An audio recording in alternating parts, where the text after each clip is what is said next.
Dear students, we are studying about magnetic field produced by current carrying elements with the help of Biot-Savart laws. आप लोगों ने बेटा Biot-Savart law के through किसी current carrying element के द्वारा कितना मैग्नेटिक फील्ड प्रोड्यूस होता है यही सब पढ़ रहे हैं। मैंने आपको पढ़ाया बेटा कि how much magnetic field produce by any current carrying small segment by any straight conductor of infinite size by any circular coil at its center and by any solenoid चार आकृतियों के द्वारा बायो-सेवर्ट लॉ से कितना magnetic field produce होता है ये हम लोगों ने पढ़ा।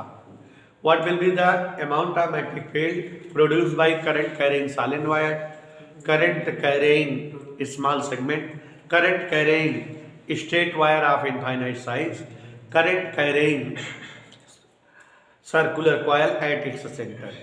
उसके बाद बेटा हम लोगों ने बायो-सेवर्ट लॉ का एप्लीकेशन स्टार्ट किया कि what's are the application of Biot Savart law, और अभी कल एक टॉपिक डिराइव किया था total magnetic field produce by any current carrying circular coil on its axis. यही था ना बेटा कि किसी सर्कुलर कॉयल के एक्सिस के अलोंग कितना मैग्नेटिक फील्ड प्रोड्यूस होता है। और आपने देखा हम लोगों ने डिराइव किया था कि कोई करंट कैरिंग सर्कुलर कॉयल अगर है तो उसके एक्सिस के अलोंग मैग्नेटिक फील्ड जो जनरेट हुआ था, याद करिए कितना था मैग्नेटिक फील्ड जो जनरेट हुआ था, उसकी वैल्यू थी mu not an I by 2 ऊपर ए स्क्वायर नीचे ए स्क्वायर प्लस एक्स स्क्वायर की पावर 3/2। यही था ना बेटा। अब आज हम लोग जो है दूसरा एप्लीकेशन पढ़ेंगे और हम एप्लीकेशन नंबर 2 लिख रहे हैं, आप लोग समझ जाएंगे। Magnetic field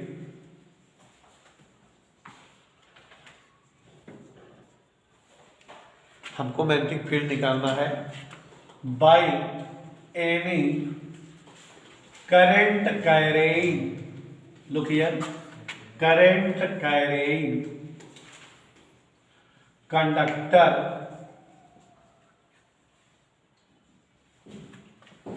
of finite size.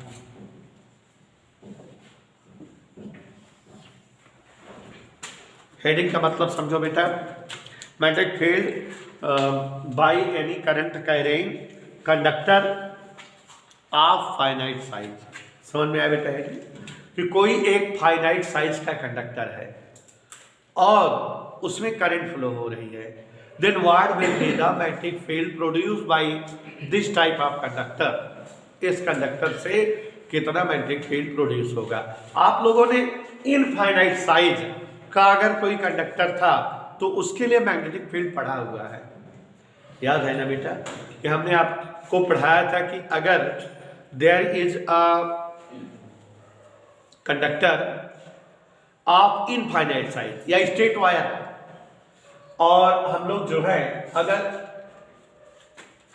Magnetic field by any current carrying straight conductor, straight conductor का मतलब बेटा वायर से ही है, ठीक है, सीधा कंडक्टर है, माने स्ट्रेट कंडक्टर का मतलब वायर से। इनफाइनाइट साइज वाला हमने निकलवाया है, क्या आया था याद करिए, mu naught upon 2 pi N I by R, यही आया था ना। अब हम लोग फाइनाइट साइज का कोई कंडक्टर ले और उसके थ्रू कितना मैग्नेटिक फील्ड क्रिएट होगा ये हम आपको बताना चाहते हैं। तो सपोज करते हैं, let us suppose that it is a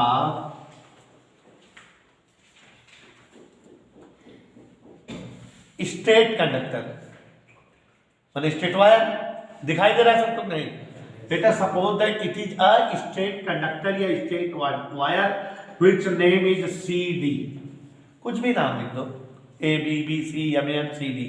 जब नेम लिख दिए जानते हो आप बाउंडेड हो गए, इसका मतलब ये इनफाइनाइट साइज का नहीं है, फाइनाइट साइज का हो गया। अगर नेम ना लिखते तो कहाँ से स्टार्ट कहाँ से एंड नहीं पता तो वो इनफाइनाइट साइज का होता। यहाँ नेम है सी से डी तक है, इसका मतलब it is of finite size. ठीक बेटा।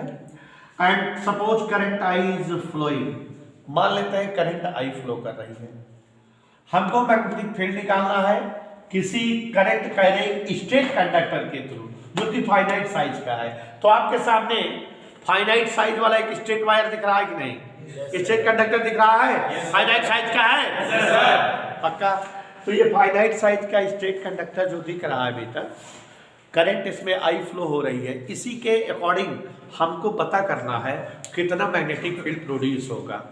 सपोज करते हैं कि इस वायर के निकट एक कोई पॉइंट है P, इस पॉइंट P पर P is a point where we have to find out magnetic field produced by this current carrying straight conductor of finite size। यहाँ P पर हमको जो है क्या निकालना है बेटा? Magnetic field. इधर के लिए हम एक परपेंडिकुलर ड्रा करें,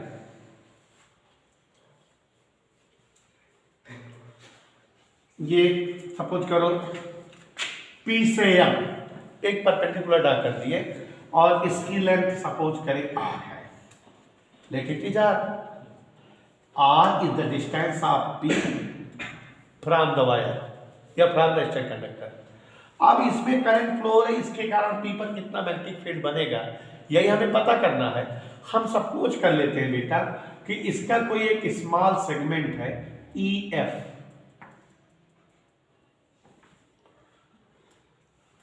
क्या है बेटा? एक small segment EF of length delta L। Delta L length का एक स्मॉल सेगमेंट है। बायो-सेवर्ट लॉ का यूज करेंगे। बायो-सेवर्ट लॉ में हमने सबसे पहली हेडिंग या मेन हेडिंग पढ़ी थी कि कोई करंट कैरिंग स्मॉल सेगमेंट के कारण किसी भी पॉइंट पर हम मैग्नेटिक फील्ड निकाल सकते हैं। पढ़ा है ना बेटा? तो हम मान ले रहे हैं कि इस वायर का एक छोटा सा सेगमेंट है EF, ओके, और ये छोटा सा सेगमेंट जो EF है, मान ले रहे हैं कि इस EF की लेंथ कितना है? डेल्टा है, और EF की डिस्टेंस P से सपोज करते हैं X है। Any doubt? कोई प्रॉब्लम बेटा? और यहां ये एंगल इसका सपोज करते हैं फाई है। फुली मैथ है, ध्यान दीजिएगा। ये जो स्मॉल सेगमेंट है उसकी लेंथ डेल्टा L और उसका नेम EF है। पॉइंट EF का एंगल कितना है? फाई। और अगर हम कहें पॉइंट E का एंगल बताओ तो थोड़ा सा ही तो आगे बढ़ा है, तो यहां पर थोड़ा सा एंगुलर डिस्प्लेसमेंट हो जाएगा d फाई या delta phi. D word use कर रहे हैं, यहां भी डी ले लिए, लेंथ DL और यहां एंगुलर डिस्प्लेसमेंट कितना है बेटा? d phi. समझ में आया? इधर ओके? Any disturbance? समझ में आया? फिगर का डिस्क्रिप्शन मस्त समझिए, क्योंकि यहीं से जो है हमको डेरिवेशन करने हैं, यहीं से आएगा। तो ये स्मॉल सेगमेंट EF है, EF का angular displacement from P phi है, और E पर थोड़ा सा और बढ़ जाता है, d फाई हो जाता है। ठीक बेटा? अगर आप लोग जो है तो एक लेसन पढ़े हैं, वेव में हमने पढ़ाया था इंटरफेरेंस ऑफ लाइट, तो उसमें ऐसा फिगर बना था, अगर याद हो। अगर हम यहां से बेटा F से हम परपेंडिकुलर ड्रा करें, FG, if FG is a perpendicular from F on PE, ऐसा परपेंडिकुलर ड्रा करें कि PF और PG सेम सेम हो, मतलब जितना लंबाई PF है उतने लंबाई के आर्क पर हमने परपेंडिकुलर ड्रा किया है। समझ आया बेटा? Let this angle is theta, इस एंगल को थीटा मान ले रहे हैं।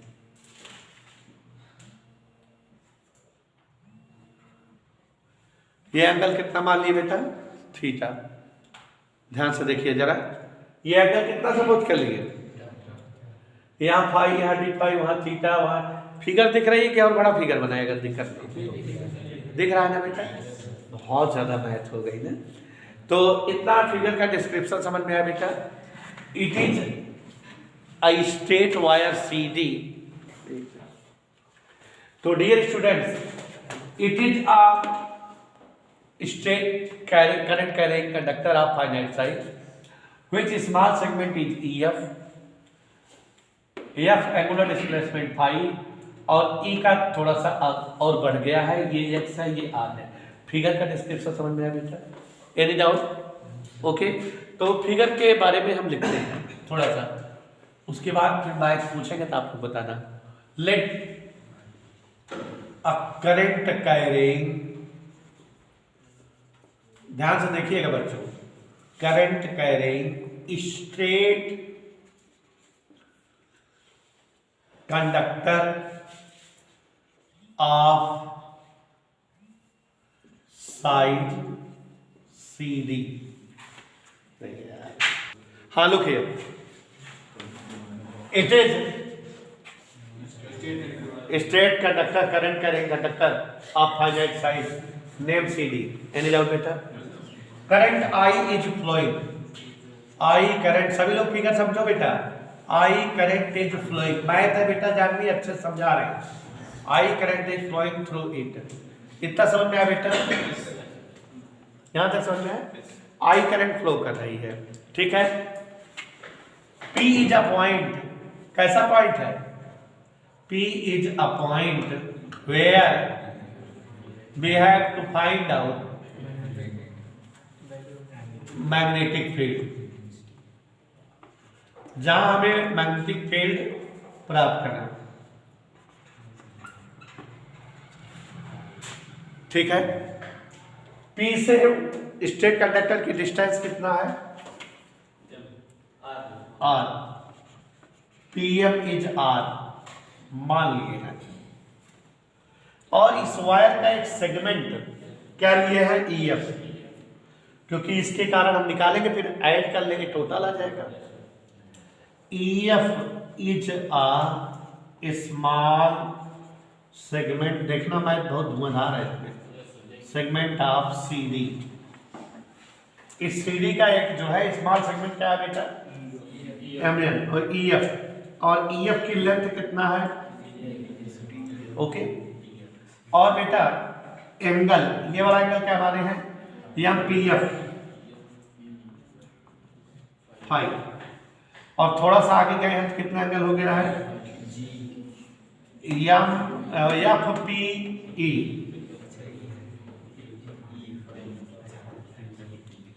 Any doubt? यहां तक फाई, और ये वाला D5, FPE, और ये थीटा है, कौन सा एंगल? MEP,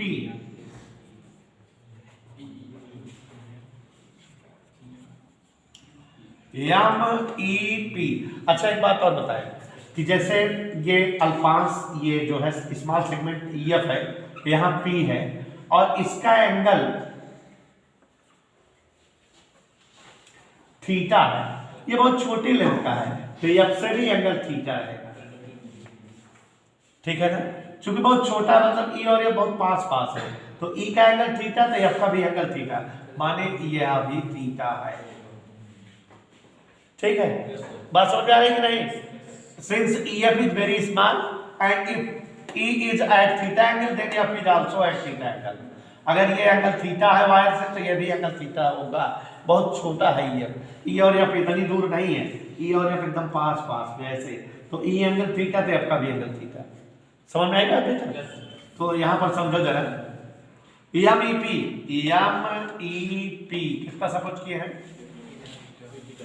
सो FP आल्सो थीटा, FP ये भी थीटा। फिगर का डिस्क्रिप्शन कर रहे हैं, समझ में आ रहा है बेटा? ये थीटा है तो ये भी थीटा, FG परपेंडिकुलर है, FG परपेंडिकुलर ऑन PE,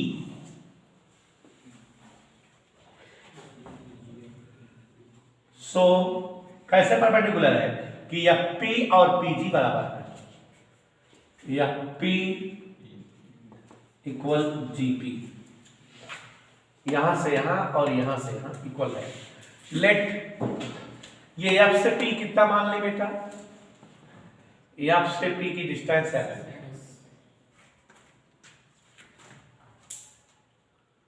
सुन में एफ से पी की डिस्टेंस कितना मान लिए, तो जी से पी की डिस्टेंस क्या होगी, एफ। समझ आ गया ना बेटा। अब हम लोग जो है इस स्मॉल सेगमेंट के कारण पी पर मैग्नेटिक फील्ड निकालते हैं। किसके कारण बेटा, कहां पर, बात समझ में आई बेटा इतना। नाउ मैग्नेटिक फील्ड बाय या ड्यू टू EF IP, समझो।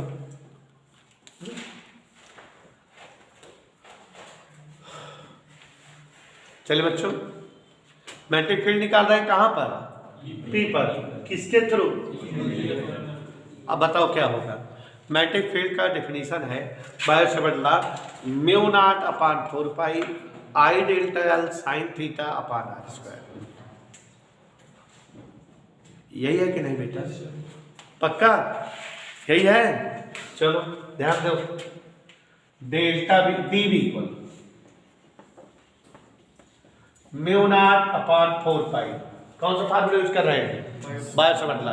सभी लोग ध्यान देना। आई करंट, तो आई फ्लो हो रही है, करंट आई फ्लो हो रही है नहीं बेटा। फिर क्या है, डीएल माने उस अल्पांश की लंबाई, आई डीएल अपान अल्पांश की डिस्टेंस, देखो into sine theta. Any doubt, यहां कोई दिक्कत बेटा। फिगर देखो, साइन थीटा बराबर त्रिभुज EFG, साइन थीटा अगर हम निकालें परपेंडिकुलर अपॉन हाइपोटेनियस, क्या फार्मूला होता है, परपेंडिकुलर अपॉन हाइपोटेनियस, याद है। तो यहां इस एंगल के सामने परपेंडिकुलर FG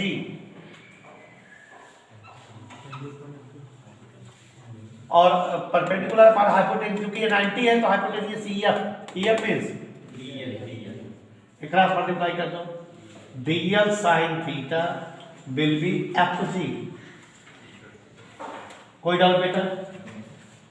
तो यहां जो DL sin थीटा है उसको हम रिप्लेस कर सकते हैं। ओके, मैथ लग रही है धुआंधार। सो DB इक्वल, ध्यान देते रहना, mu naught upon 4 pi I upon x square DL sin theta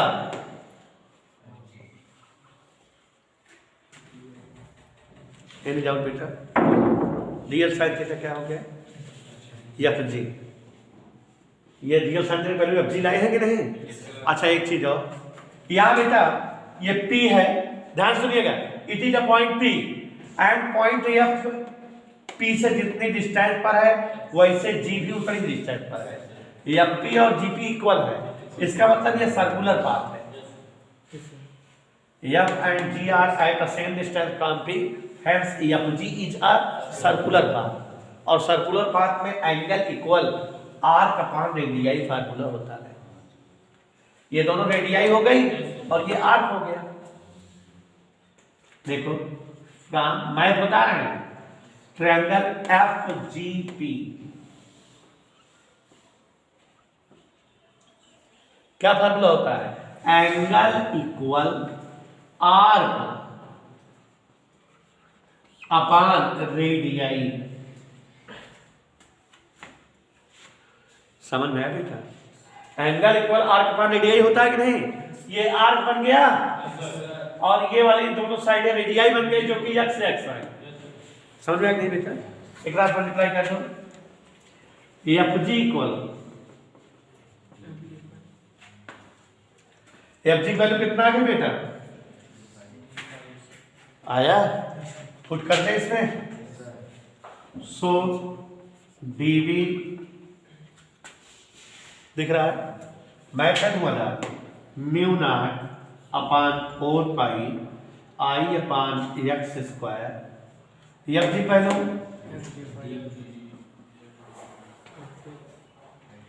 ठीक है बेटा, एक्स से तो डी बी इक्वल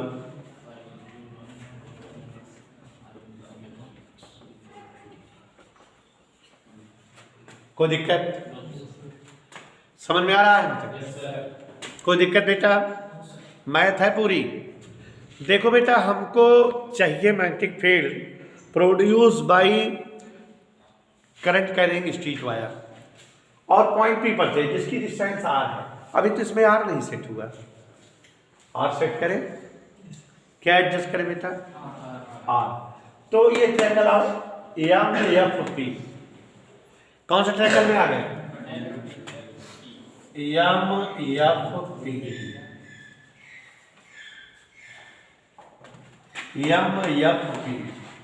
अगर अभी इस एंगल का कास लो, क्या लो बेटा? कास फाई इक्वल, ठीक है, क्या होगा बताओ? बेस अपान, चूंकि हमको आर यूज करना है इसलिए हम आर और एस के बीच रिलेशन ले रहे हैं, ठीक है, चूंकि एक्स इसमें है, आर सेट करना चाहते हैं, ठीक बेटा। तो देखो जा, cos phi base upon hypotenuse R by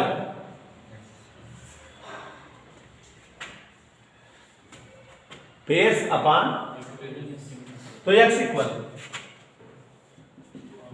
x इधर आर इधर, R sec phi. Any doubt? समझ है बेटा? यहां एक्स पुट कर दे, रख दे, फ्रॉम फोर रखिए, D B equal mu naught upon 4 pi, mu naught upon 4 pi I D phi upon X की जगह आर सेक फाई।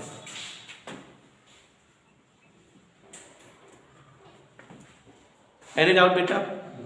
क्या आ गया देखो, D B equal mu naught upon 4 pi I upon R cos phi d phi.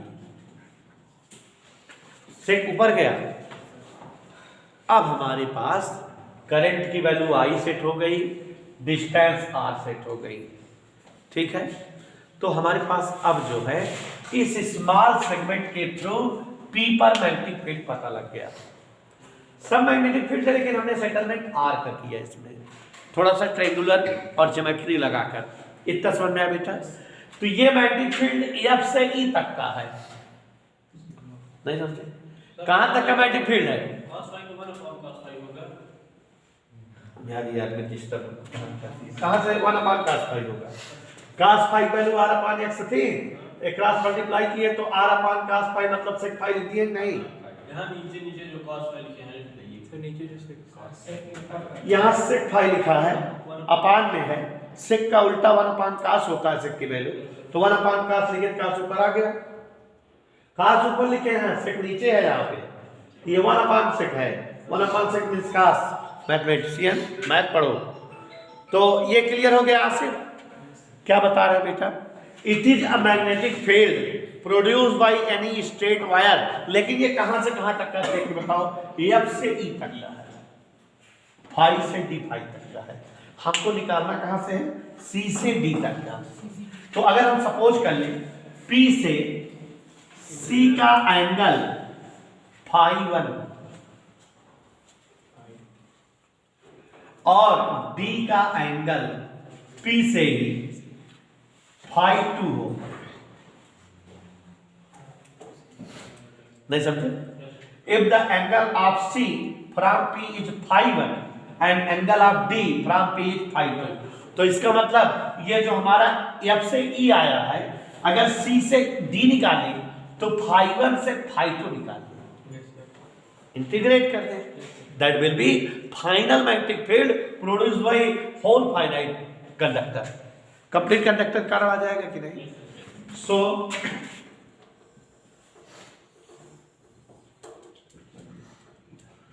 final magnetic field by CD,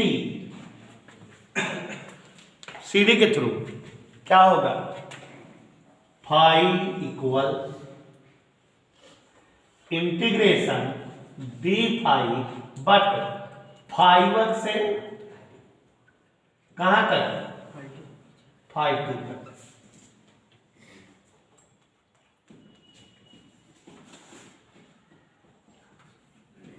लेकिन इसको -φ1 लिखेंगे, क्यों? क्योंकि डाउन साइड है, वो अप साइड है, डायरेक्शन माइनस लेती है, ठीक है। तो अगर φ1 से φ2 का इंटीग्रेशन करते हैं इस डी फाई का, तो हमारे पास final magnetic field produce by wire CD आ जाएगा, ठीक है। कितना कठिन है, -φ1 φ2 d phi value, sorry dB magnetic field dB value mu naught upon 4 pi I by R cos phi d phi. इधर के लिए थोड़ा सा ध्यान देते रहिए, मैथ बीहड़ है, बाहर कर दीजिए म्यू नॉट, ये बी है, mu naught upon 4 pi I अपॉन R माइनस φ1 से φ2 cos फाई डी फाई। यानी दिक्कत देता है। और आगे देखो, mu naught upon 4 pi I by R cos phi का इंटीग्रेशन sin फाई, और लिमिट -φ1 से φ2। लिमिट सॉल्व करना जानते हैं आप लोग, बताइए कैसे।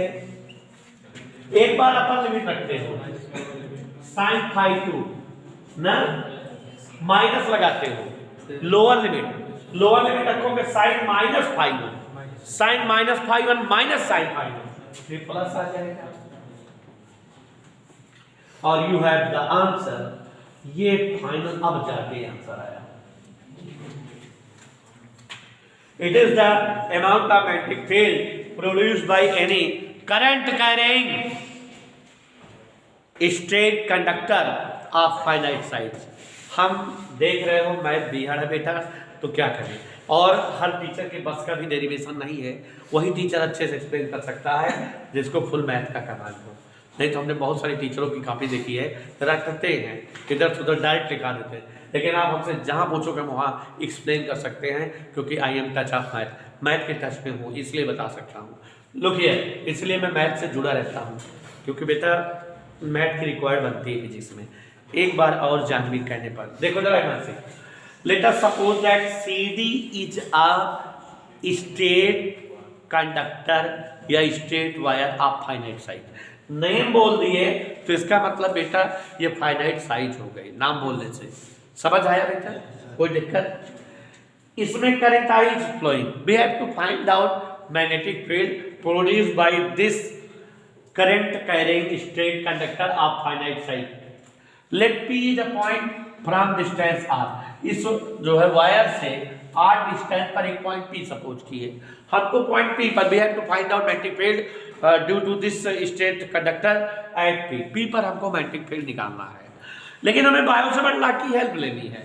तो हमने क्या किया कि let us suppose that this wire is consist of some small segments. मान लेते हैं कि ये वायर कई सारे सेगमेंट का कॉम्बिनेशन है, ठीक।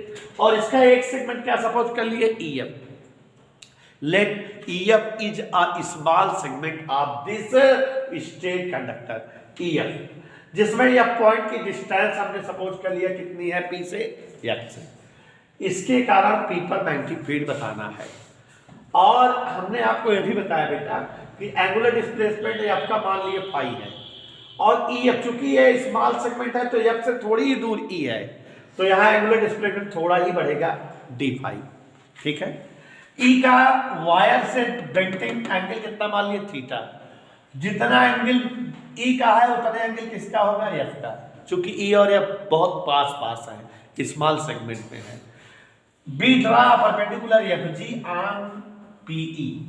ऐसा परपेंडिकुलर ड्रा किए कि PF के इक्वल ही FG PG रहे, ये दोनों सेम रहे। डिस्क्रिप्शन हमने पूरा लिख दिया, कैसे लिखा देखो। Let a current carrying straight conductor of size CD, I current is flowing through it, इसमें I करंट फ्लो हो रही है। P is a point where we have to find out magnetic field, ठीक है। PM की value मान ली है R है, EF एक इसका स्मॉल सेगमेंट है CD का, और EF की लेंथ कितना सपोज कर लिया है DL, समझ आया बेटा। Now angle AMPF is phi, AMPE is D5 लिखा मैंने, और ये वाला angle AMEP theta and AMFP also become theta, ठीक बेटा, ओके। आगे बढ़े, हालांकि इसकी कहीं जरूरत नहीं पड़ती, लेकिन बता दिए, इसकी कहीं जरूरत नहीं पड़ेगी सर्किल की, ठीक है। आगे देखो FG परपेंडिकुलर, तो FP और GP दोनों सेम है। FP की वैल्यू कितना माने हैं X। अब हम आते हैं बायो-सेवर्ट लॉ में। बायो-सेवर्ट लॉ कहता है कि स्मॉल सेगमेंट के थ्रू P पॉइंट पर magnetic field dV equal mu naught upon 4 pi I d square upon इसकी distance x square, length dl, angle sin theta. कोई डाउट बेटा? फिर हमने आपको दिखाया कि इस फिगर में देखो एंगल EFG sin थीटा निकाले परपेंडिकुलर अपॉन हाइपोटेनियस, तो एंगल के सामने परपेंडिकुलर FG है और हाइपोटेनियस DL है, तो FG अपॉन DL, एक क्रॉस मल्टीप्लाई कर दो तो FG value DL sin theta, तो we can replace DL sin theta with the help of FG। जहां DL sin थीटा होगा वहां FG लिख सकते हैं, तो यहां DL sin थीटा है, इसको मिटा करके हमने क्या लिख दिया FG, तो dV become mu naught upon 4 pi I अपॉन x square, DL sin theta के बजाय FG। अब हम FG की वैल्यू निकाले Adarsh Pandey, FG what will become FG, triangle FPG में चलते हैं, ये FP और GP दोनों x x है बराबर है, मींस रेडियस है, और ये क्या है R, और ये क्या है angle D5, angle equal R upon radius, angle D5 equal R FG upon radius, तो ये FG बराबर के क्रॉस मल्टीप्लाई कर दिए x5, तो जहां FG है वहां पर क्या राइट कर दिए ax से स्क्वायर कट गया तो I अपॉन x D5। यहां तक समझ में आया? हमने बेटा बोला कि हमको R सेटअप करना है क्योंकि डिस्टेंस हमारे पॉइंट की R है, तो इस ट्रायंगल से x और R में cos फाई लगा दिए। हाँ थोड़ा बेवकूफ आदमी ध्यान दो, cos phi base upon hypotenuse, base है R, हाइपोटेनियस है x, तो क्रॉस मल्टीप्लाई कर दिए, x उधर गया cos फाई नीचे, तो थोड़ा शॉर्टकट मार देते हैं, ध्यान देते रहा करो, x equal R sec phi, जहां x है वहां क्या राइट कर देंगे R sec फाई, बोल आदमी देख x इन डिनोमिनेटर नीचे है कि नहीं, तो R sec फाई नीचे आएगा ना, तो जब ऊपर जाएगा तो cos नहीं बन जाएगा महामूल इंसान, तो यहाँ dV बराबर mu naught upon 4 pi I d phi, x की जगह क्या राइट कर दिए बेटा R sec phi, sec phi ऊपर चला गया तो cos फाई d फाई, ये सही आंसर हो गया।